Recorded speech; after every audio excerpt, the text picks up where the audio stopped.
Hello and welcome to another vlog. So I have two relatively new releases that I'm going to talk about in this video. First we have Clara and the Sun, which I've already started. This is Ishiguro's most recent release, so it's still semi-new release. And then we have the Dead Cattail Assassins later on in this vlog, which I'm also super excited about. I have already started this and I already love it so much. So we start off with Clara, who's an AF, an artificial friend, and we start the book with her in the storefront waiting to be purchased. She is an incredibly observant robot. That's one of the important things or great novelties about her particular particular model. And so we watch her in the storefront as different customers come in, and right in front of her, as she's just standing there smiling, kind of debate on, oh no, that model can short out in water, or I don't actually remember exactly what they said in that particular scene, but they were pointing to someone else and another robot and saying, I don't know, right in front of him, talking about his deficits. And the manager is trying to talk up the robots and explain why they would be worthy of being purchased. And the whole time we're in Clara's head as she is making very detailed observations about the different people that come in and the different things around the world that are both foreign and familiar to her. And we also very quickly see that there is this sort of reverence for the sun among the AFs, and my theory, my initial speculation on that is I think they're solar powered. Just the way they talk about the sun, the way that they want to be in the sun rays and how that rejuvenates them and how important that is to them. I just think that they are solar powered, but they don't have the words for that, and so they have this sort of connection and importance that they lay on the sun and what it can do. Clara does eventually get outside of the store and she does become a companion to someone, and very quickly we see her observations, and it's so fascinating because I do think Clara is somewhat unintentionally an unreliable narrator, but I don't think to an extreme point. The reason I think that is because as she's walking down the street, she makes observations that are very, very detailed, like an AF trailing 3 steps behind its owner because the owner is ashamed, or a person who should be happy but they're clearly not. Like something behind their eyes is that they're actually very upset or very unhappy with the AF, and she observes certain things that seem extremely intuitive, like, man, just at a glance you've been able to profile this person. But then there are other times where you can see how her lack of interaction with humans has caused her to not fully really be able to comprehend human nature, like two people who are on the street fighting, and she's observing this, and the way she's narrating it is by saying they seem to want to harm each other's bodies. They're trying to harm each other's bodies with their fists. I can't imagine ever trying to harm my own or another body. Or a woman who arrives at a coffee shop and is crying as she's embracing someone, and she is confused because the woman is clearly happy, but there are also tears, but Clara doesn't understand because there seems to be no sadness, so why the tears? So she has these extremely detailed observations down to, you know, everything that a person's wearing, down to their accessories, everything that they've said, just very attentive in her observations of the world, very curious. She's extremely curious about the world, but she also has these pinpoint observations that at times I'm like, how do you know that though? Because you've already shown us that you don't fully understand human mannerisms. So how are you able to deduce this about human mannerisms? So I don't know, I might be out of line by saying that she might be unintentionally slightly unreliable, but I am paying attention to her observations and to the way she perceives the world to try to get more insight on that. Along with that, the world itself too has made itself a bit of a mystery. Something about the world as it is in this book is distinctly different. A lot of things about this world are distinctly different. It seems to be a more isolated world. It seems to be a more vacant, or at least where they live is far more vacant. They'll mention things like restaurants where people used to come together and eat as something from a bygone era. Everyone within the world, within the part of the world that we're living in, seems to be more isolated and possibly even more socially I don't want to say untrained, but inexperienced, more socially inexperienced. Again, I could be reading too much into it, but there was a scene where Josie, who is the one that bought Clara, is meeting up with friends, and the way they interact with each other and the way that they interact with the robots just seemed like people who were unpracticed at human interaction. But then we also have additional aspects of this world, like pollution, a machine that goes up and blocks the storefront, and how that affects Clara and how that affects the way things are working around the storefront, as well as certain things that seem to be getting kept quiet by other characters.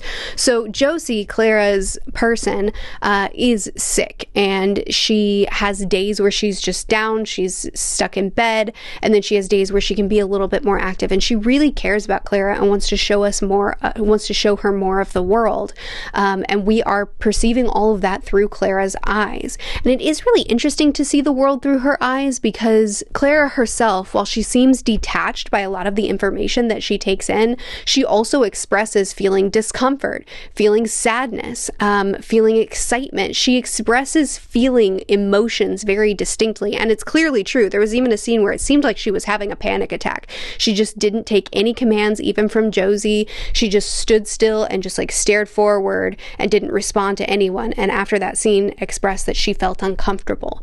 So she seems to have, Clara, by the way the book is written, seems so human while still being distinctly an AF, an artificial friend. But there are other elements to the world as well that are, again, building on that sort of what does it mean? You know, the world itself being something that has to be slowly peeled back and unraveled, like there are the lifted.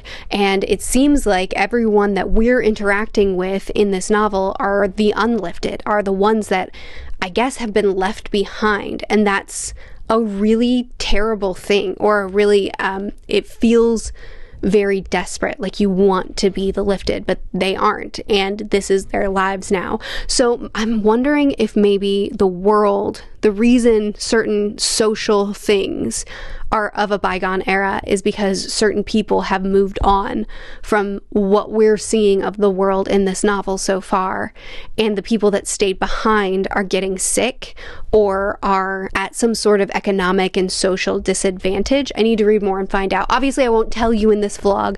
I'm just giving you my first impressions of the world and of the dynamics within it, but everything is being told in this vague way that feels very authentic and honest, because we're following through someone who is an artificial intelligence.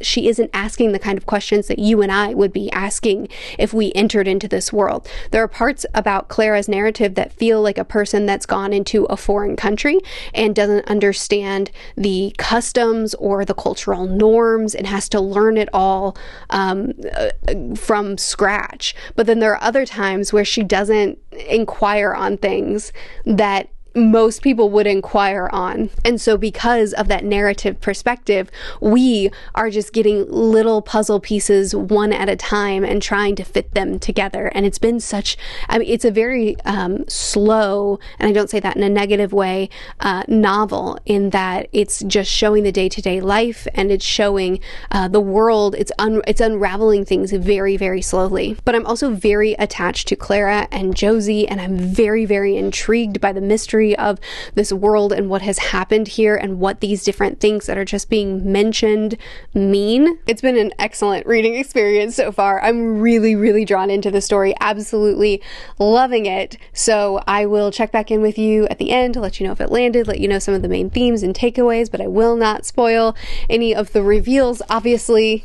Do I need to tell you that? Sometimes I feel like I do. Like books like this, where it seems like you just have to go in and experience it as it goes. I feel like I need to warn you that I'm not going to take that from you. But anyway, I'll see you when I finish the book. Hello. It is going to be incredibly difficult for me to give you final thoughts on Clara and the Sun, because I feel like my thoughts are everywhere. I feel like I have so many thoughts, and I have no idea how to articulate them all. And I've been sitting on, I finished the book yesterday. I've been sitting on this book for a good 24 hours, and I'm still just like, I will say this book came with plenty of twists. It came with plenty of slow unravelings of what people's intentions were, what their motives were, what was really going on. And it was extremely terrifying in like a human sense, in like a you're doing what kind of situation. Brilliantly told.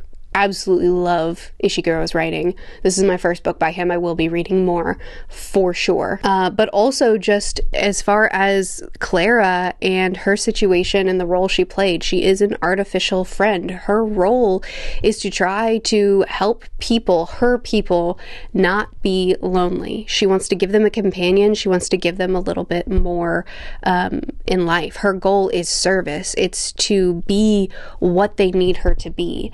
And that could be as simple as a companion, someone to listen, someone to talk to, someone to go to visit the waterfall with, or it could be something far, far greater that would be required of her. And she's willing to do it all because that's the role she serves. But it's also really difficult because the way this book is told, it's nearly impossible not to anthropomorphize her. I was doing it for a big chunk of the beginning of the book where I was like, look, she feels discomfort. She feels excitement. She feels a desire to do these things.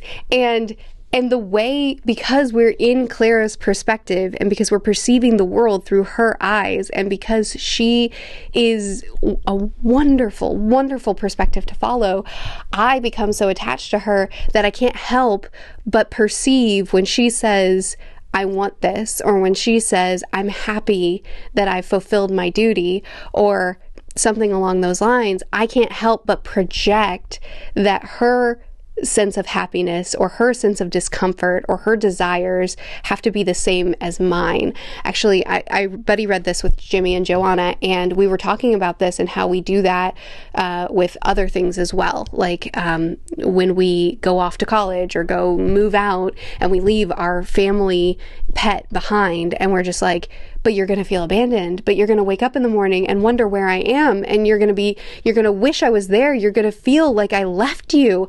And certainly our animals love us and are excited to see us, but we project a certain amount of feeling onto them that isn't actually matched. And I feel that Ishiguro intentionally puts the reader in the position where we end up doing that with Clara too. And so we see this situation and we kind of have to work out like our feelings about how Clara is being treated, even though Clara's feelings are pleased to serve her role, pleased to do what she was meant to do. And then, and I don't want to say too much, but at the end, we were also reflecting on where everything was left, how different characters felt, to include Clara, and what we could glean from their landing points in their satisfaction or dissatisfaction and the way things went. This is a story that puts a great amount of emphasis on what the world has become, feelings of hopelessness, feelings of loss, feelings of desperation, loneliness, certainly, humanity, but also the significance that an individual has in the sense that what they leave behind is more than just themselves. Like the person themselves can't be replaced. Their memories, who they were, what they gave to the people in their lives is uniquely and totally theirs. And it's a huge part of what makes them them. But also that someone being in your life for forever or for a time, regardless of what that stretch truly is, the impact doesn't fade if the stretch ends. It was a really beautiful story. It was definitely more literary than sci-fi. So if you're into really high sci-fi, or really hard sci-fi, just go in knowing that that's not what this is.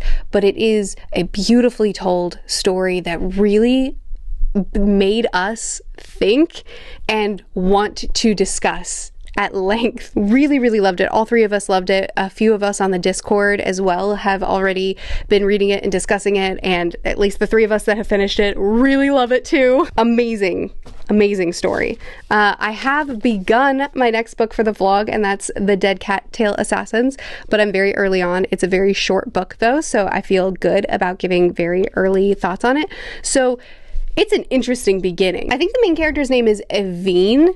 I think that's how you would say it. She is a dead cattail assassin. She is not a cat. She does not have tails, but she certainly is dead. So she doesn't remember how she died. She's not sure what the event was, what caused it, what occurred, but she does know that when she died, she took a deal, and now she serves, I don't remember the name of who she serves, but now she serves someone as an assassin. And there are rules that must be followed as the assassin. And so far here at the beginning, we've just been introduced to this concept and to what it is to be this person. So we know that she is constantly hungry, constantly ravenous, but also certain human mannerisms don't come natural to her anymore. So she has to really think, blink. Like she doesn't naturally act like a living person because she doesn't have those human needs like blinking. Her body has been reanimated and it's done a great job, and she can pass as human, but she can also make humans or she can pass as the living, I should say, but she can make the living very uncomfortable because of those discrepancies in her mannerisms. And this is her story, and this is the job that I guess we're gonna go on with her. So as I said, I've only read the very beginning where we're just establishing things, but it's really intriguing. Like, it's a really cool start, and it seems like it's going to be a good next step. After such an emotional book, I think that this one is going to be quick and very fun, so I think it's going to be perfect as my next book. So I will check in with you when I'm done with it. Hello. So I have finished Dead Cattail Assassins. So the first time I checked in with you, I had just begun the book. So let me tell you a little bit more about the setup that I wasn't quite to when I did that first clip. And it has to work according to these rules and this contract. And if you break the rules, if you don't fulfill your contract, then because you're already dead, you can't die, but boy do they have ways to torture you. Boy do they have ways to make your existence agonizing. So our protagonist goes on a job, and when she gets there, she realizes that the job, the person that she's sent to kill, looks really familiar, and that there might be some memories attached, which shouldn't happen, because when she agrees to this job, when she agrees to be reanimated and to be servitude in this life for 100 years, she also surrendered her memories and her sense of self. Like, her past is gone. She doesn't remember any of it. And when she goes to this job, this person is someone that she knows. This person is herself when she was young. I don't want to give any more information about how her younger self has been put here and what has led to our protagonist being sent to kill her, because that's part of the reveals that come, and it is, again, a very short book, so I don't want to take too much from the experience of reading it, but it was so fun. It was so fun to see her and how she reacted to her younger self and how her younger self responded to her as well, and then realizing who did this and why they set her up this way to have to go and potentially kill herself or kill her younger self, or else break the contract, and all of the horrors that follow doing that. But it's an extremely fast-paced story. There's something happening constantly, obstacles that are coming up, people that are coming up and proving to be barriers that she either has to work around or plow through. And I do think that the conclusion of it all was very satisfying. It led to a place that I was very satisfied with. I also think that the writing was very strong. The world felt very polished and full, like fuller than what we actually explored. Lots of different characters and motivations and magics that we just kind of touch on in this story. I think if the book were any longer than it is, I would probably have complaints about it, because it is exactly the length that the story needs to be. And it didn't need to be this big, expansive thing, even though there was room to do more for what this story was. It was meant to be short and concise, and it did it, and I think it did it well. It was a great break after Claire in the Sun, because Claire in the Sun was so close and personal and tender and emotional. It was very slow and methodical, and Dead Cattail Assassins was the opposite. It was a fast-paced, undead assassin story that was fun. And just a completely different tone. It's not a new favorite or one that I'll scream to the rooftops about, but it's one that I had a really good time with and read at the exact right time, because I just needed an emotional break, and this was the perfect emotional break. So these are the two books that I read, and I had a great time with both of them. If you've read either of them or you plan on picking up either of them, I would love to chat with you more about it in the comments. I'll see you again soon. Bye.